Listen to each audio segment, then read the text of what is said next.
ദുഃഖവെള്ളിയുടെ സന്ദേശം എന്താണെന്ന് ചോദിച്ചാൽ,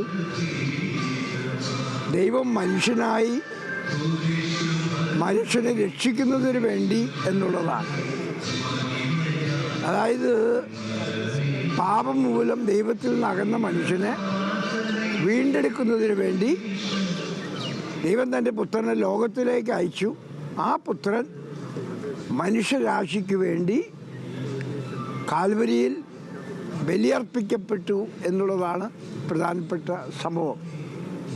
സത്യത്തിൽ നമ്മളത് പഠിക്കുമ്പോൾ നമ്മൾ കാണുന്നത് ഈ ദുഃഖവെള്ളി നൽകുന്ന ഒരു പ്രധാനപ്പെട്ട സന്ദേശം ക്ഷമയുടെ സന്ദേശമാണ്. അതായത് ക്ഷമിക്കുന്ന ഒരു സംസ്കാരത്തിന് മാത്രമേ ലോകത്തെ വീണ്ടെടുക്കാൻ പറ്റുള്ളൂ എന്ന് പ്രത്യേകമായിട്ടത് പഠിപ്പിക്കുന്നുണ്ട്. ആ കുരിശിൽ കിടന്നുകൊണ്ട് യേശു പ്രാർത്ഥിക്കുന്നത് തന്നെ, പിതാവേ, ഇവർ ചെയ്യുന്നത് എന്തെന്ന് ഇവർ തന്നെ അറിയുന്നില്ല, ഇവരോട് ക്ഷമിക്കണമേ എന്നാണ് പറഞ്ഞത്. നമ്മൾ ചെയ്യുന്ന, അതായത് ഇന്നും മനുഷ്യൻ ചെയ്യുന്ന പല ഭ്രാന്തം പ്രവർത്തനങ്ങളും അറിയാതെ ചെയ്തു പോകുന്നതായിരിക്കും, മനഃപൂർവ്വമൊന്നും ആയിരിക്കില്ല. അതിൻ്റെ ഫലമൊക്കെ ലോകം മുഴുവനും നേരിടുന്നു, രാജ്യങ്ങൾ നേരിടുന്നു, സംസ്ഥാനങ്ങൾ നേരിടുന്നു, അല്ലേ? അപ്പോൾ ക്ഷമിക്കുന്ന സംസ്കാരം. അതുപോലെ തന്നെ കുരിശിൽ കിടക്കുന്ന 2 കള്ളന്മാരുണ്ട്. ഒരു കള്ളൻ യേശുവിനെ ദുഷിച്ചു പറഞ്ഞു എന്നാണ് പറയുന്നത്. നീ നിന്നെ തന്നെ രക്ഷിക്കി, ഞങ്ങളെയും രക്ഷിക്കി, അങ്ങനെ പറഞ്ഞു.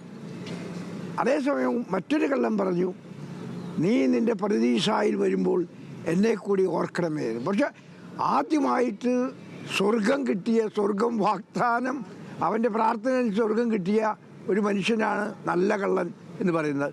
അയാൾ പ്രാർത്ഥിച്ചതാണ്, നീ സ്വർഗത്തിൽ വരുമ്പോൾ അല്ലെങ്കിൽ പരദീസായിൽ വരുമ്പോൾ എന്നെ കൂടി ഓർക്കണമേ എന്ന്. നീ ഇന്ന് തന്നെ പരദീസായിൽ ഉണ്ടായിരിക്കുമെന്ന് വളരെ അസന്നിഗ്ധമായ ഭാഷയിൽ യേശു പ്രഖ്യാപിക്കുകയാണ്. വളരെ മനോഹരമായിട്ടുള്ള പ്രഖ്യാപനമാണ്. ശരിക്കും പറഞ്ഞാൽ ആ നല്ല കള്ളനെ കുറിച്ച് പറയുന്നത്, അവൻ ജീവിതം മുഴുവനും നടന്നു, അവസാനം ഈശോയുടെ ഹൃദയം കവർന്നെടുത്തിട്ടാണ് അവൻ ഈ ഭൂമിയിൽ നിന്നും പോകുന്നത് എന്നുള്ളതാണ്. ഹൃദയം കവരുന്നവർക്ക് രക്ഷയുണ്ട്. യെസ്. ഹൃദയം എപ്പോഴും സ്നേഹത്തിൻ്റെ ഉറവിടമാണല്ലോ. അത് നേടിയെടുക്കുന്നത് ഭാഗ്യമാണ്. അവ ചുരുക്കം പറഞ്ഞാൽ, അതുപോലെ നീതി, സത്യം, അതിനു വേണ്ടിയിട്ടാണ് യേശു മരിച്ചതെന്നുള്ളതാണ്. പീലാത്തോസ് ഒരു ഭരണാധിപനായിരുന്നു. സത്യം എന്തെന്ന് പീലാത്തോസിന് അറിയാമായിരുന്നു. യേശു നിരപരാധിയാണെന്നും യേശു മരണം അർഹിക്കുന്നില്ല എന്നൊക്കെ അദ്ദേഹത്തിന് അറിയാം. എന്നിട്ട് അദ്ദേഹം പറയുന്നത് എന്താണ്? ഇതൊക്കെ എനിക്കറിയാം, പക്ഷേ ഞാൻ നിന്നെ ജൂതന്മാരുടെ അവർ പറഞ്ഞതനുസരിച്ച് വിട്ടുകൊടുക്കുകയാണ് കൊല്ലാൻ വേണ്ടിയിട്ട്. അതാണ് നമ്മളുടെ ക്ഷമയുടെ സന്ദേശം എന്ന് പറയുന്ന സമയത്ത് ഈ കാലത്ത് അത് അത്യാവശ്യമല്ലേ? എന്താണ് അത്യാവശ്യമാണത്? ഇന്ന് ഏറ്റവും കൂടുതൽ കുടുംബങ്ങളെ രക്ഷിക്കാൻ പറ്റുന്ന സംസ്കാരം ക്ഷമയുടെ സംസ്കാരമാണ്. ഒരു രാജ്യങ്ങളെയും രക്ഷിക്കാൻ പറ്റുന്ന സംസ്കാരം ക്ഷമയുടെ സംസ്കാരമാണ്. നമ്മുടെ രാജ്യത്ത് നോക്കിയോ പല ഭീകര പ്രവർത്തനങ്ങൾ, തീവ്രവാദ പ്രവർത്തനങ്ങൾ, ഇതൊക്കെ മനുഷ്യന് സ്നേഹിക്കാൻ കഴിയാത്തത് കൊണ്ടാണ്. പരസ്പരം ക്ഷമിക്കുകയും പൊറുക്കുകയും മറക്കുകയും. Archbishop doctor Varghese Chakkalakkal, അദ്ദേഹത്തിൻ്റെ വാക്കുകളാണ് നമ്മൾ കേട്ടത്.